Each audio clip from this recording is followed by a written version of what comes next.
Phone பண்ணு, ஒருத்த வந்து தகராறு பண்றான்னு சொல்லு, போலீஸ் வரட்டும். நீ யாருன்னு அவங்களுக்கு தெரிஞ்சுக்கிட்டோம். நான் என் போலீஸ்க்கெல்லாம் கால் பண்ணணும்? திருடிட்டு போன காசை கேட்டா உனக்கு சிரிப்பு வருது. அந்த பணத்தை நான் எப்பவும் அவன்கிட்ட கொடுத்துட்டேன். நான் தான் நீ எனக்கு தனியா காதுல பூ சுத்தாத.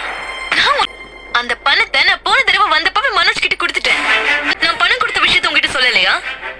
சும்மா 30 லட்சம் கொடுத்திருக்கேன் வட்டியோட. அப்போ யாருக்கும் அவன் சொல்லல. என்னப்பா உங்க ஃபேமிலில யாருக்குமே அறிவில்லையா? போலீஸ் ஸ்டேஷன் கூட்டிட்டு போய் ப்ராப்ளம் பண்ணிட்டான். லட்சத்தை கொடுத்துட்டேன். லீகலா சைனும் பண்ணிட்டேன். நிஜமா சொல்றியா? அன்னைக்கு விட்னஸ் சைன் போட்டதே நீதானே? அப்போ அன்னைக்கு ஸ்டேஷன்ல கான்ஸ்டபிள் சைன் போட சொன்னது இந்த கேஸுக்காக தான். நீ ஒண்ணு போய் சொல்லல. உனக்கு டவுட்டா இருந்தா நீ போலீஸ் ஸ்டேஷன்ல போய் கேட்டு பாரு. இது தெரியாம காசை கொடுன்னு வந்து என்கிட்ட ஹீரோ மாதிரி பேசிட்டு இருக்க. அப்போ அவன் உன் ஃபேமிலியை ஏமாத்துறது இன்னும் விடல. என்கிட்ட பணத்தை வாங்கிட்டு உங்ககிட்ட வந்து சொல்லவே இல்ல இல்லையா? மனோஜ் உன் ஃபேமிலி. நீ சொன்ன மாதிரி சேம் பிளட். கரெக்ட்.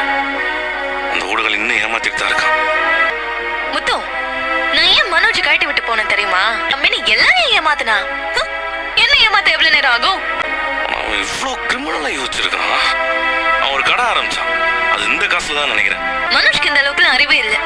இதுக்கெல்லாம் அவன் வைஃப் தான் காரணமா இருக்கும்.